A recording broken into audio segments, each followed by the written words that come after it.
los mapas oficiales del campo no existía. Para los guardias era solo un rumor. Pero para los prisioneros, el bloque 17 era una realidad tangible y aterradora. Era un edificio de ladrillo gris, idéntico a los demás, pero envuelto en un silencio que lo diferenciaba. Nadie hablaba de él en voz alta. El miedo tenía sus propias reglas. Se aprendía a no preguntar. Se aprendía a bajar la mirada al pasar frente a su única puerta metálica. El silencio no era solo la ausencia de sonido, era una presencia pesada, una advertencia constante de que había horrores que ni siquiera el lenguaje del sufrimiento podía describir. Era un pacto tácito de supervivencia, no nombrar la oscuridad para no atraerla. Los veteranos del campo, aquellos que habían visto pasar inviernos y veranos entre las alambradas, eran los custodios de este secreto. No lo compartían con los recién llegados, quizás por protección, quizás porque no había palabras para explicarlo. A veces, un prisionero desaparecía. No era ejecutado en el paredón ni enviado a las cámaras de gas. Simplemente, era conducido por 2 guardias hacia el bloque 17. Se le veía entrar, pero rara vez se le veía salir. Y si lo hacía, ya no era la misma persona. Algo se había roto por dentro, algo que el hambre y los golpes no habían logrado quebrar. El resto de los internos lo observaban con una mezcla de piedad y terror, reconociendo en sus ojos vacíos el eco de un lugar al que nadie quería ir. El ambiente del campo ya era un infierno calculado. El hambre constante, el frío que calaba los huesos, el trabajo forzado hasta la extenuación. Todo estaba diseñado para deshumanizar, para reducir a las personas a meros números tatuados en la piel.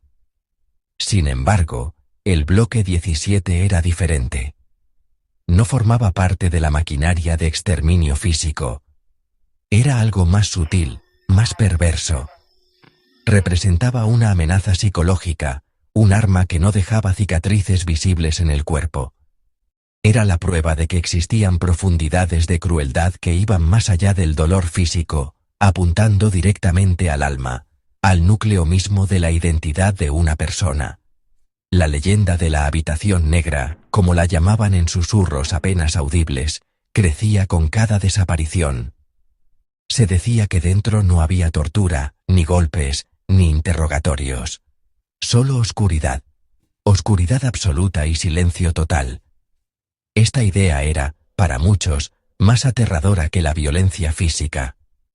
La violencia era un enemigo conocido, algo contra lo que el cuerpo podía, a veces, resistir.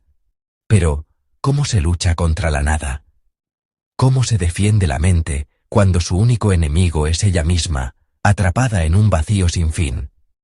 El misterio del bloque 17 era el recordatorio constante de que, incluso en el infierno, siempre podía haber un círculo más profundo. La puerta metálica se cerraba con un sonido sordo, definitivo. No era un portazo violento, sino el clic pesado de un cerrojo que sellaba el mundo exterior. Dentro, la oscuridad no era gradual, era instantánea y total.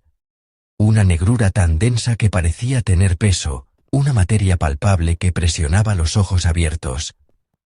Los prisioneros describen la sensación de perder los contornos de su propio cuerpo. No había arriba ni abajo, ni izquierda ni derecha. Solo un espacio infinito y negro. Las paredes, el suelo y el techo estaban recubiertos de un material absorbente, probablemente fieltro grueso o una espuma primitiva que devoraba cualquier sonido. Ni un eco, ni una resonancia. El silencio era tan absoluto como la oscuridad. El diseño de la habitación era una obra de ingeniería perversa. No se trataba simplemente de un cuarto sin ventanas. Era un entorno sensorialmente estéril, una anulación deliberada de todos los estímulos externos. El aire entraba por un sistema de ventilación tan silencioso que era imperceptible, evitando cualquier corriente que pudiera dar una referencia espacial. La temperatura se mantenía constante, ni fría, ni cálida, para que ni el tacto pudiera ofrecer consuelo o distracción. El objetivo era claro: aislar al individuo no solo del mundo, sino de sí mismo, de las sensaciones que nos anclan a la realidad y nos confirman que existimos.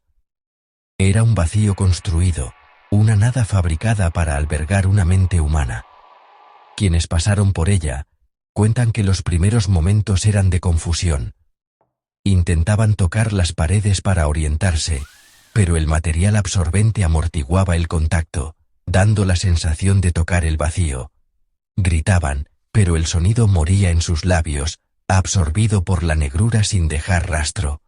La propia voz se sentía extraña, desconectada del cuerpo. Poco a poco, la ausencia de estímulos externos obligaba a la mente a volverse hacia adentro. Sin luz, sin sonido, sin referencias, el cerebro comenzaba a crear las suyas. Era el inicio de un viaje aterrador hacia los rincones más profundos de la propia psique, un viaje del que no todos regresaban. Este método de aislamiento absoluto era la clave del experimento. No había hambre ni sed. Se proporcionaba agua y una ración mínima de alimento a través de una pequeña trampilla que se abría y cerraba en completo silencio, sin que el prisionero pudiera ver nada. No había dolor físico infligido por otros. El único verdugo era la propia mente, despojada de su anclaje con la realidad.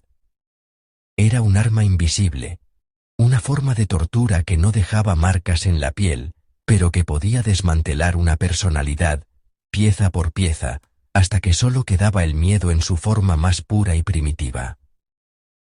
La habitación era una tumba para los vivos. El objetivo de la habitación negra no era matar. Era algo que, para muchos, resultaba peor: era desmantelar la voluntad. Los arquitectos de este horror entendían que la resistencia humana no reside solo en la fuerza física, sino en la coherencia de la mente, en la identidad y en la esperanza. Su hipótesis era simple y monstruosa. Si se priva a un ser humano de todo estímulo sensorial, el cerebro, en su desesperada búsqueda de significado, terminará por devorarse a sí mismo. No buscaban información, no realizaban interrogatorios. El experimento era el fin en sí mismo: observar hasta dónde podía llegar la degradación psicológica sin necesidad de aplicar violencia directa. Era la ciencia al servicio de la crueldad más refinada. Esta técnica representaba un cambio de paradigma en la tortura. La violencia física genera resistencia. Un cuerpo golpeado puede fortalecer un espíritu rebelde. Pero el aislamiento sensorial es un enemigo fantasma. Ataca la estructura misma del pensamiento. Sin la validación del mundo exterior, la línea entre lo real y lo imaginario se vuelve borrosa. El tiempo pierde su significado. Un día podía parecer una semana, una hora, una eternidad. La mente, privada de su alimento sensorial, empieza a producirlo: alucinaciones auditivas, visiones, la sensación de presencias que no están allí. El experimento buscaba inducir una psicosis controlada, llevar al prisionero a un estado de tal vulnerabilidad que su voluntad se rindiera por completo. El proceso se desarrollaba en fases predecibles, según los escasos testimonios. Primero venía la desorientación y la ansiedad. Luego, un intento desesperado por crear estímulos: cantar, hablar solo, golpearse para sentir algo. Pero la habitación absorbía todo. Después, llegaban las alucinaciones, susurros de seres queridos, el llanto de un niño, música lejana. Eran trampas de la propia mente, anhelos convertidos en fantasmas. Finalmente, para muchos, llegaba el colapso, la disociación, la sensación de abandonar el propio cuerpo, de observarse desde fuera. En ese punto la voluntad se quebraba. El individuo dejaba de ser un opositor, un resistente, para convertirse en una cáscara vacía, maleable y sumisa. Los verdugos de este experimento nunca se manchaban las manos, observaban, quizás a través de algún mecanismo oculto, o simplemente recogían los resultados cuando abrían la puerta. Su victoria era silenciosa. No necesitaban gritos de dolor, solo la mirada perdida de alguien que había viajado al centro de la nada y había vuelto sin una parte de sí mismo. Era la prueba definitiva de que la mente humana, esa fortaleza que consideramos inexpugnable, podía ser asediada y conquistada, sin disparar un solo tiro, sin derramar una sola gota de sangre. Era la deshumanización llevada a su máxima expresión, un ataque directo a la esencia de lo que nos hace humanos. Ecos desde la oscuridad, testimonios del abismo. Los relatos de quienes sobrevivieron a la habitación negra son fragmentarios, como pesadillas recordadas a medias. Un hombre, un profesor de filosofía antes de la guerra, contó años después cómo intentó aferrarse a la lógica. Se recitaba a sí mismo poemas, resolvía problemas matemáticos mentalmente, reconstruía en su cabeza cada calle de su ciudad natal. Pero la oscuridad era paciente. Después de lo que parecieron días, relató con la voz rota, empecé a oír a mi hija llamándome. Sabía que no era real, pero el sonido era tan claro. Grité su nombre hasta que mi garganta se desgarró, pero mi propio grito no tenía eco. Fue entonces cuando empecé a dudar de mi propia existencia. Si mi voz no existe, ¿existo yo? Otra superviviente, una joven que había formado parte de la resistencia, describió las alucinaciones visuales. Al principio, eran formas geométricas, destellos de luz sin fuente. Luego, se convirtieron en rostros. Caras de guardias, de compañeros muertos, de su propia familia. Me miraban desde la negrura, explicó en una entrevista grabada en los años 70. No me juzgaban. Solo observaban. El peor era el rostro de mi madre. Sonreía, pero sus ojos estaban vacíos. Me di cuenta de que mi mente estaba usando mis recuerdos más queridos para torturarme. Estaba convirtiendo mi amor en mi propio infierno personal, y yo no podía hacer nada para detenerlo. El efecto más devastador era la pérdida del yo. Un prisionero político recordó haber llegado a un punto en el que ya no podía distinguir sus pensamientos de los susurros que creía oír. Me convertí en un diálogo, dijo. Una parte de mí discutía con otra, y una tercera observaba la discusión, aterrorizada. Perdí el control de mi propia cabeza. Ya no era yo, sino un conjunto de voces atrapadas en un cráneo. Cuando finalmente me sacaron, la luz del sol me dolió como un golpe, pero el verdadero dolor fue darme cuenta de que el hombre que había entrado en esa habitación ya no existía. Solo quedaba esto. Incluso después de ser liberados, los efectos persistían. Muchos desarrollaron una fobia severa a la oscuridad o a los espacios cerrados. Otros sufrían de ansiedad crónica, pesadillas recurrentes y una profunda desconfianza en sus propias percepciones. El silencio se convirtió en un enemigo. No puedo soportar el silencio, confesó un superviviente décadas más tarde. Necesito ruido constante.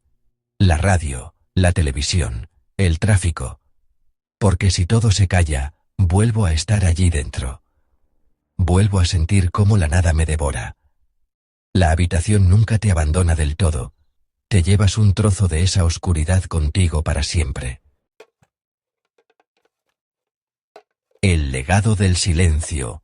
Archivos vacíos y vidas rotas. Cuando los aliados liberaron los campos, encontraron pruebas de innumerables atrocidades, cámaras de gas, hornos crematorios, fosas comunes. Pero del bloque 17 y su habitación negra, no hallaron casi nada. No había documentos oficiales, ni órdenes escritas, ni informes de resultados.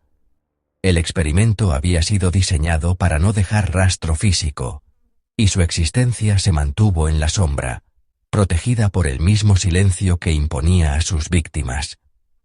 Los guardias capturados negaron su existencia, calificándola de propaganda de los prisioneros. Sin registros, sin pruebas materiales, la historia de la habitación quedó relegada al ámbito del testimonio personal, una verdad frágil y fácil de desacreditar para quienes no querían escuchar. El verdadero archivo de la habitación negra no está en papel, sino grabado en las mentes de los supervivientes. Son ellos los custodios de esta memoria dolorosa. Sin embargo, muchos eligieron el silencio. ¿Cómo explicar a sus familias, a un mundo que quería pasar página, una experiencia tan extrema e intransferible?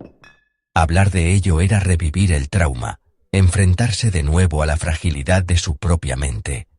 Para algunos, el silencio fue un mecanismo de defensa, un intento de encerrar el horror en un rincón oscuro de su memoria y seguir adelante. Pero el silencio, como aprendieron en el campo, tiene un peso propio, y su legado fue una soledad profunda e incomprendida que los acompañó el resto de sus vidas. La falta de reconocimiento oficial convirtió a las víctimas de la habitación negra en fantasmas. Su sufrimiento no encajaba en las narrativas heroicas de resistencia ni en las estadísticas del exterminio. Era una herida invisible, un tipo de daño que el sistema judicial y la historia tardaron en comprender. Mientras otros supervivientes recibían apoyo y reconocimiento, ellos a menudo se enfrentaban al escepticismo. Su trauma era psicológico, no físico, y en una época que aún no comprendía plenamente las complejidades del trastorno de estrés postraumático, sus historias sonaban a delirios, a exageraciones. Se convirtieron en víctimas de un crimen perfecto, uno que borraba sus propias huellas. A pesar de la falta de pruebas, la historia sobrevivió gracias a la tenacidad de algunos historiadores y psicólogos que dedicaron años a recoger estos testimonios fragmentados. Uniendo las piezas, lograron reconstruir el propósito y el método de este experimento atroz. Descubrieron que no fue un caso aislado, sino un precursor. Las técnicas de privación sensorial, perfeccionadas en la oscuridad de ese campo, resurgirían décadas más tarde. Eran la semilla de programas de interrogatorio modernos, como el proyecto MK-Ultra de la CIA y las técnicas utilizadas en prisiones secretas de todo el mundo. La habitación negra no murió con la liberación del campo. Su legado se extendió, mutó y continuó su oscuro trabajo en otros lugares, bajo otras banderas. De la oscuridad a la historia, el recuerdo como resistencia. La historia de la habitación negra nos obliga a confrontar una verdad incómoda sobre la naturaleza del mal. Nos muestra que la crueldad más extrema no siempre es la más ruidosa. No siempre se manifiesta en la violencia explícita, sino que puede esconderse en el silencio, en la manipulación psicológica y en la fría aplicación de la ciencia para deshumanizar. Este experimento nos enseña que el sufrimiento humano tiene límites que van más allá del dolor físico. La mente, nuestro último refugio, también puede ser invadida y destruida. Nos recuerda que la integridad de una persona es un equilibrio frágil, dependiente de la conexión con el mundo y con los demás. El silencio que rodeó al bloque 17 durante y después de la guerra es una lección en sí misma. Demuestra cómo los horrores pueden ser normalizados, ignorados e incluso negados si no existen pruebas físicas abrumadoras. Nos obliga a dar valor al testimonio, a la palabra de la víctima, como un documento histórico, tan válido como cualquier archivo oficial. Recordar lo que ocurrió allí no es solo un acto de homenaje a quienes sufrieron, sino un acto de resistencia contra el olvido y la negación. Es afirmar que todas las formas de sufrimiento importan, que las heridas invisibles son tan reales y dolorosas como las visibles. El impacto perdurable en los supervivientes es quizás el legado más importante de esta historia. Sus vidas rotas, su lucha constante contra los fantasmas de la oscuridad, son el testimonio viviente de la eficacia de esta técnica. Nos advierten que las consecuencias de la tortura psicológica no terminan cuando se abre la puerta de la celda, persisten durante décadas, afectando a familias y comunidades. Hoy, 12 de julio de 2025, mientras el mundo se enfrenta a nuevas formas de conflicto y control, la lección de la habitación negra es más relevante que nunca. Nos recuerda que debemos estar vigilantes ante cualquier intento de usar la ciencia y la psicología como armas. Finalmente, reflexionar sobre la habitación negra es reflexionar sobre nuestra propia humanidad. Es preguntarnos qué nos mantiene cuerdos, qué nos ancla a la realidad y qué nos da la fuerza para resistir. La respuesta, tal vez, se encuentra en todo aquello que la habitación intentaba anular: la luz, el sonido, el contacto, la comunidad, el recuerdo compartido. Por eso, recordar es fundamental. Contar esta historia es encender una luz en esa oscuridad. Es devolverles la voz a quienes se la robaron. Es asegurar que el silencio nunca más vuelva a ser un arma, y que ningún ser humano sea condenado a enfrentarse solo a la arquitectura del vacío.